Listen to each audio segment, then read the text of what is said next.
Hello friends, তোমাদের আবার একটি নতুন ভিডিওতে স্বাগত জানাই। 2022 শিক্ষাবর্ষে ক্যালকাটা ইউনিভার্সিটিতে কিন্তু শুরু হয়ে গেছে পিজি অ্যাডমিশনের স্টেপ বাই স্টেপ ফর্ম ফিলআপের process.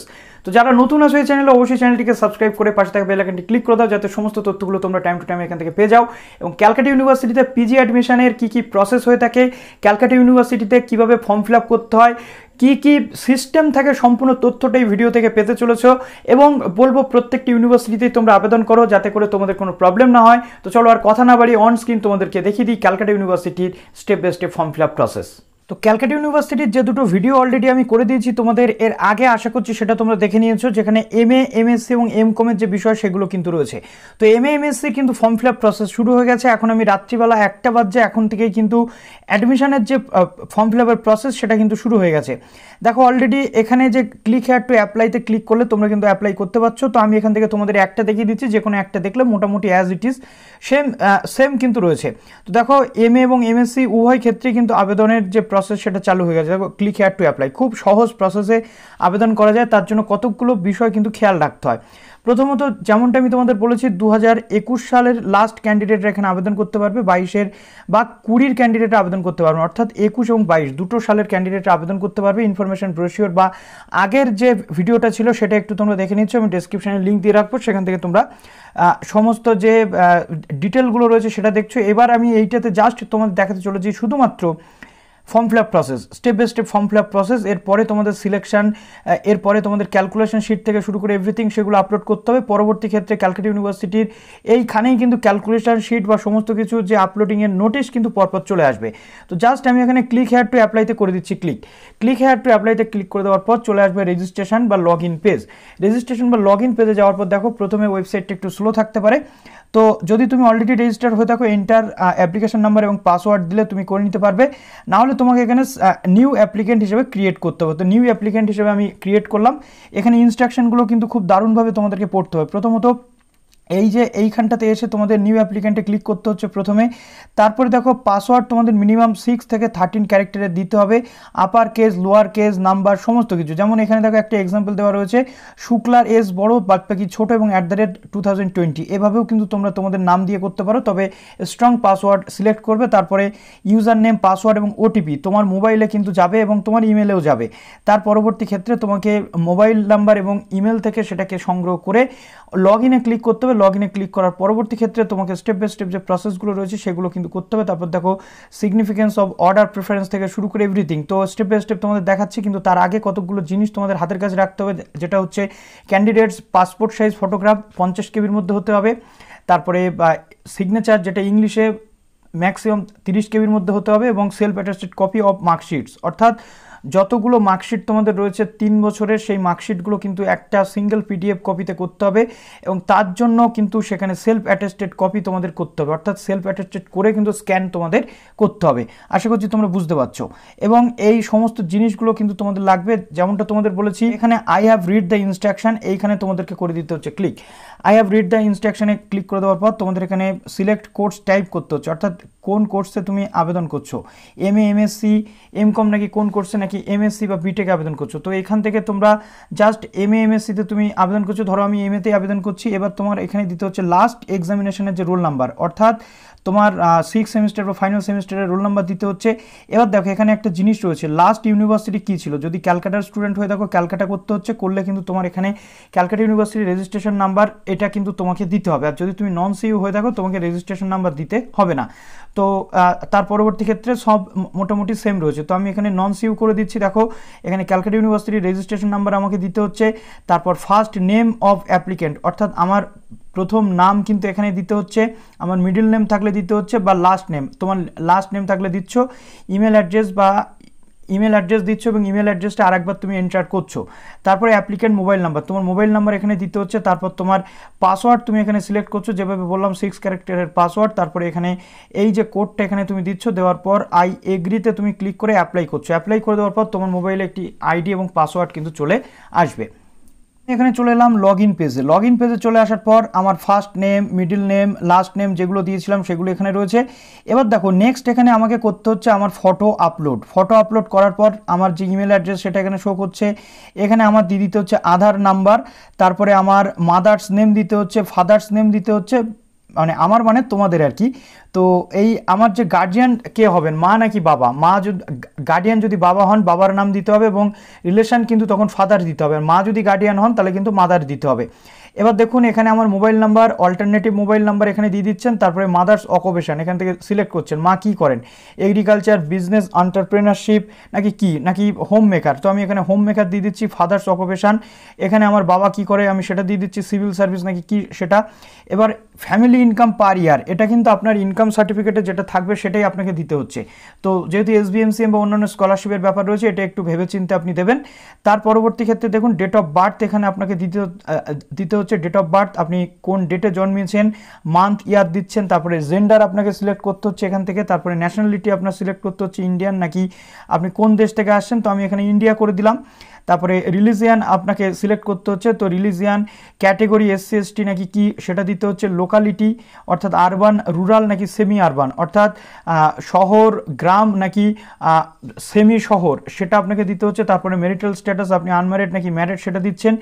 Employment status unemployed, naturally বেশিরভাগ ক্ষেত্রে স্টুডেন্টসরা আনএমপ্লয়েড হয়, তো এখানে আনএমপ্লয়েড করে দিচ্ছি। তারপর ব্লাড গ্রুপ এখান থেকে সিলেক্ট করছেন আপনি আপনার ব্লাড গ্রুপ। তারপরে PWD ইয়েস অথবা নো সিলেক্ট করছেন, স্পোর্টস কোটা নাকি কি সেটা দিচ্ছেন। তারপরে আপনার এখানে পার্মানেন্ট অ্যাড্রেস দিতে হচ্ছে, address line 1, place, locality, post office, police station, municipal corporation নাকি কি, ডিস্ট্রিক্ট, কান্ট্রি, স্টেট, পিন, এই প্রত্যেকটা জিনিস কিন্তু আপনাকে দিতে হচ্ছে। এবং এই অ্যাড্রেসের সাথে এই পার্মানেন্ট অ্যাড্রেস যদি সেম হয় তাহলে সেম অ্যাজ করে দিলে এখানে কিন্তু আপনার অটোমেটিক্যালি ফিল হয়ে যাবে। তারপর এবার আসছে আপনার একাডেমিক ডিটেল। তো চলে আসছে আমাদের আসল যে জায়গা সেটা হচ্ছে একাডেমিক স্তর, অর্থাৎ একাডেমিক স্তরে আমাদের কী কী করতে হচ্ছে দেখুন।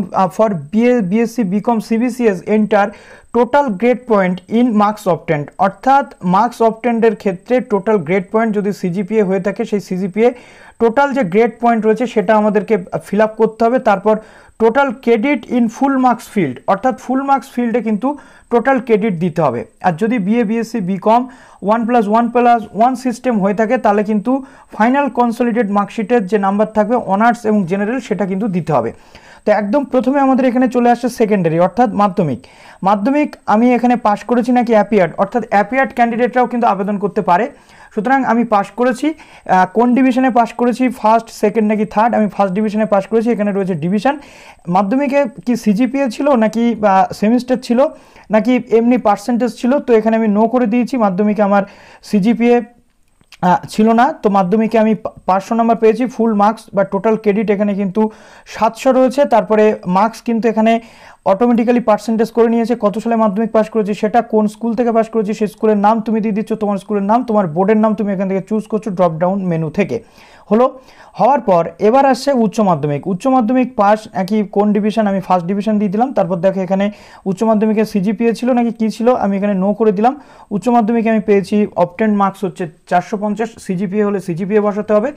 এখানে দেখো ফুল টোটাল ক্রেডিট অর্থাৎ টোটাল মার্কস কিন্তু ছিল 500 উচ্চ মাধ্যমিকে, তো পার্সেন্টেজ অফ মার্কস এখানে হয়ে গেল 90%। দেখো নেক্সট আসছে ইয়ার অফ পাসিং, কত সালে উচ্চ মাধ্যমিক পাস করেছো তুমি সেটা দিচ্ছ, কোন স্কুল থেকে পাস করেছো সেটা দিচ্ছ, কোন বোর্ড থেকে তুমি পাস করেছো সেটা এখানে দিয়ে দিতে হচ্ছে। নেক্সট এখানে চলে আসছে তোমার পরবর্তী ক্ষেত্রে তুমি BA LLB নাকি B.Pharm নাকি কি করেছো, অর্থাৎ তোমার M.A M.Sc নাকি কি করেছো। যদি কেউ B.Ed করে PG করতে আসো তাও কিন্তু তুমি এখানে B.Ed এখানে বসাতে পারছো। তো আমি জাস্ট এখানে BA এবং BSc BCom এটা দিয়ে দিচ্ছি, কেননা আমি এখানে গ্র্যাজুয়েশন করে ভর্তি হচ্ছি। নেক্সট এখানে পাস আমি করেছি নাকি অ্যাপিয়ার্ড, যারা অ্যাপিয়ার্ড রয়েছে তারা অ্যাপিয়ার্ড দিয়ে দিচ্ছ। ডিভিশন তো আমি ধরো ফার্স্ট ডিভিশন দিয়ে দিলাম। তো আমার এখানে CGPA অর্থাৎ CGPA মার্কস কিন্তু এবার তোমাকে দিতে হচ্ছে। এই জায়গাতে টোটাল CGPA তুমি কত পেয়েছো, ধরো আমি এখানে CGPA পেয়েছি 9, তো আমি এখানে 9 বসিয়ে দিলাম। নেক্সট এখানে চলে আসছে টোটাল ক্রেডিট, অর্থাৎ কতর মধ্যে আমি 9 পেয়েছি, ধরো আমি 10, অর্থাৎ টোটাল আমার এখানে ক্রেডিট ছিল 10, তো এখানে দেখো 90% কিন্তু চলে এলো, অটোমেটিক্যালি কিন্তু এটা ক্যালকুলেশন করে নিল। তো তুমি এখান থেকে তোমার যে ফুল মার্কস বা টোটাল ক্রেডিট মার্কশিটে কত আছে সেটা তুমি দেখে নিচ্ছ, সমস্ত যে গ্র্যাজুয়েশনের সব অনার্স বা এই যে দেখো টোটাল যে গ্রেড পয়েন্ট যেটা আছে সেটা ধরে। তো তার পরবর্তী ক্ষেত্রে দেখো এখানে আমি 10 দিয়ে দিলাম টোটাল ক্রেডিট, এবং তার মধ্যে CGPA এখানে রয়েছে 9 বা ফুল মার্কস বা টোটাল ক্রেডিট এখানে কিন্তু হয়ে গেছে 90%। এর পরবর্তীতে দেখো আমি 2022-এ পাস করেছি নাকি কত সালে পাস করেছি সেটা এখানে দেখাচ্ছে, তো 21-এর বেশি নেবে না, তো আমি 22-এই পাস করেছি। তো এখানে আমি ক্যালকাটা ইউনিভার্সিটির যে কোনো একটা কলেজ আমি দিয়ে দিই, ধরো আমি একটা সহজ নাম এখানে দিয়ে দিলাম বিজে। তো কোন ইউনিভার্সিটি তুমি এখান থেকে সিলেক্ট করতে পারছো, কোন কোন ইউনিভার্সিটি থেকে, তো আমি এখানে ধরো ক্যালকাটা ইউনিভার্সিটি যে সিলেক্ট রয়েছে সেই ক্যালকাটা ইউনিভার্সিটিটাই এখানে থাকলো, অর্থাৎ সিইউ। তো নেক্সট এখানে আরও অনেক ইউনিভার্সিটি কিন্তু তুমি পেয়ে যাবে, বিভিন্ন ইউনিভার্সিটি, অন্যান্য ইউনিভার্সিটি তুমি পেয়ে যাবে। তো জাস্ট আমি এটা দিয়ে দিলাম। দেওয়ার পর দেখো এবার মোস্ট ইম্পর্টেন্ট ফ্যাক্ট যেটা উচ্চ মাধ্যমিক। উচ্চ মাধ্যমিকে তুমি এখানে খুব গুরুত্বপূর্ণ সহকারে একটা জিনিস বলা রয়েছে, যদি তোমার উচ্চ মাধ্যমিকে 5টা সাবজেক্ট থাকে তাহলে তুমি কোনো কলাম কিন্তু ফাঁকা রাখতে পারবে না, তুমি সিলেক্ট করবে নান এবং পুট এখানে তোমার এখানে 0 করে দেবে। যেমন আমি দিয়েছি, দেখো প্রথমত আমি এখানে সিলেক্ট করেছি, প্রথমত দেখে নাও আমি এখানে সিলেক্ট করে রেখেছি, প্রথমত ইংলিশটা অলরেডি সিলেক্ট হয়ে আছে। ফার্স্ট পেপার কি ছিল, ইংলিশ নাকি কি, সেটা তুমি এখান থেকে কিন্তু চুজ করতে পারবে। তোমার ফার্স্ট পেপার হিসেবে তোমার কি ছিল, অর্থাৎ 5টা পেপারের মধ্যে ইংলিশ ছিল, বেঙ্গলি ছিল, আমি দিয়ে দিয়েছি। এখানে দেখো আমি কত কত থিওরিতে পেয়েছি, কত কত প্র্যাকটিক্যালে পেয়েছি। থিওরিতে 60, প্র্যাকটিক্যালে 10। এখানে সেইভাবেই কিন্তু এইগুলো বসানো রয়েছে। পেপার 3 অ্যাকাউন্টেন্সি ছিল 65, থিওরি প্র্যাকটিক্যালে 10। ফুল মার্কস কিন্তু নিচে অটোমেটিক্যালি এগুলো হয়ে যাচ্ছে 100। অর্থাৎ এখানে পেপার 4 এখানে তুমি সাবজেক্ট সিলেক্ট করতে পারছো। তো আমি এডুকেশন সিলেক্ট করেছি, 76 পেয়েছি থিওরিতে। এখানে চলে আসছে আন্ডার গ্র্যাজুয়েট সেকশন, অর্থাৎ আমি এখানে আমার অনার্স কিসে ছিল, আমি বাংলাতে অনার্স করেছি। এখানে তুমি তোমার সাবজেক্ট চুজ করতে পারছো, ধরো আমি এখানে বাংলাতে অনার্স করেছি বলে আমি বাংলা দিয়ে দিলাম। বাংলাতে আমার মার্কস অবটেন্ড ইন পার্ট 1, 2, 3 যারা রয়েছে পার্টের ক্যান্ডিডেট তাদের ক্ষেত্রে এখানে কত তোমরা পেয়েছো সেটা তোমরা দিয়ে দিচ্ছ। পার্টের ক্ষেত্রে তোমাদের ফুল মার্কস থাকে কিন্তু 800, অর্থাৎ অনার্সে 800 মার্কস থাকে, যতদূর আমাদের সময় ছিল তত তোমরা এখানে দিয়ে দেবে এবং কত পেয়েছো দিয়ে দিচ্ছ। সিজিপিএও যদি তুমি হয়ে থাকো, সিজিপিএর ক্ষেত্রে সিসি, ডিএসসি বা তোমার যে একেবারে ফার্স্ট থেকে 6টা সেমিস্টার পর্যন্ত এই সিসি, ডিএসসি, এসএসসি যোগ করে কত হচ্ছে টোটাল মার্কস সেটা এখানে দিচ্ছ, আর তুমি কত পেয়েছো সেটা এখানে দিচ্ছ। তারপরে জেনারেল জি বা যেগুলো রয়েছে ফার্স্ট জেনারেল পেপার যদি তোমার থাকে, তো আমি এখানে মোটামুটি একটা ধরে দিয়ে দিয়েছি, তোমরা এটা তোমাদের যেটা থাকবে দিয়ে দিচ্ছ। জেনারেল পেপারে তোমরা 2 বছরে ফার্স্ট পেপার বা এডুকেশান যেটা রয়েছে আমি দিয়েছি, এখানে আমার 200 আমি পড়েছি আমি দিয়েছি এবং আমি 150 পেয়েছি তার মধ্যে দিয়েছি। এবং এখানে আমি দিয়ে দিয়েছি সেকেন্ড যে জেনারেল পেপারটা থাকে সেখানেও ফুল মার্কস 200 এবং আমি পেয়েছি 140। এখান থেকে আমি সেই সাবজেক্টটাও সিলেক্ট করেছি। আশা করছি এটা তোমরা বুঝতে পারলে যে কী হলো বিষয়টা। নেক্সট এখানে সমস্ত বিষয় কমপ্লিট করার পর তোমাদের সিগনেচারটাকে আপলোড করতে হচ্ছে। তারপর এখানে তোমাদের লাস্ট এক্সামের মার্কশিট, অর্থাৎ অল পার্ট সেমিস্টার মার্কশিট তোমাদের কিন্তু আপলোড করতে হবে। যে সমস্ত স্টুডেন্টসরা নন সিইউ রয়েছে তাদের তো সবটা, এবং বলা হচ্ছিল যে সিইউ ক্যান্ডিডেটদের কিন্তু শুধুমাত্র ফাইনাল সেমিস্টারের মার্কশিট আপলোড করলে হবে। তবে আমি বলবো তোমরা সমস্ত মার্কশিট যদি পারো, কিন্তু আমি বলবো তোমরা সমস্ত মার্কশিট যদি পারো তাহলে স্ক্যান করে আপলোড করো, কিন্তু কোনো প্রবলেম নেই। তো আমি এখানে জাস্ট দিয়ে দিচ্ছি, ইউনিভার্সিটির কাছে ক্ষমা চেয়ে নিচ্ছি, কেননা আমি জাস্ট দেখানোর জন্য ফর্ম ফিল আপটা করছি বলে আমি সঠিক ইনফরমেশান দিয়ে কিন্তু ফর্ম ফিল আপটা করছি না। তো এখানে জাস্ট ডকুমেন্ট টাইপে তোমরা চলে আসছো, আমি জাস্ট এখানে দেখো মার্কশিট বলে লিখেছি, তো মার্কশিট, এবং চাইলে তোমরা আরও অ্যাড মোর কিন্তু করতে পারছো। দেখো আমি এখানে অ্যাড মোর করলে কিন্তু আর একটা সেকশন এখানে হয়ে যাবে। আবার তোমরা চাইলে এটাকে রিমুভও করতে পারছো। তো দেখো আমি রিমুভ করে দিলাম। এরপর জাস্ট এখানে চলে আসছো, এই ক্যাপচাটাকে এখানে দিচ্ছ, তারপরে তুমি চাইলে এটাকে ড্রাফট হিসেবে সেভ করতে পারছো পরবর্তী ক্ষেত্রে এডিট করার জন্য, নাহলে তুমি কন্টিনিউ করতে পারছো। একবার এই কন্টিনিউ করার পর আর কিন্তু তুমি এডিট করতে পারবে না। তো চলো আমি দেখিয়ে দিচ্ছি। পুরো বিষয়টা কমপ্লিট করার পর তোমাদের কন্টিনিউতে করতে হবে ক্লিক। কন্টিনিউতে ক্লিক করার পরবর্তী যে পেজ থাকবে সেই পেজে তোমরা পাবে তোমাদের যে সাবজেক্ট সিলেকশন, অর্থাৎ কোন সাবজেক্টে তোমরা মাস্টার্সের জন্য আবেদন করতে চাইছো সেই সাবজেক্ট সিলেকশন পাবে, এবং পরবর্তীতে কোন কোন প্রেফারেন্স থাকতে চাইছো ক্যালকাটা থেকে শুরু করে প্রেফারেন্স 1, 2 এরকম কিন্তু পেয়ে যাবে। তারপর ফাইনাল সাবমিশন তোমাদের কিন্তু করতে হবে। সার্ভারের প্রবলেমের জন্য এই পর্যন্ত আমি দেখাতে পারলাম, এর পরবর্তী ক্ষেত্রে কিন্তু আর আমি দেখাতে পাচ্ছি না। সেই প্রসেসটা অলরেডি সব প্রসেস ডান, জাস্ট ওইটুকু লাস্ট পেজে গিয়ে তোমাদেরকে করতে হবে। তো চলো ভিডিওটি এখানে শেষ করলাম। প্লিজ একটু ভিডিওটা শেয়ার করে দিও। ভালো থেকো সবাই। All the best.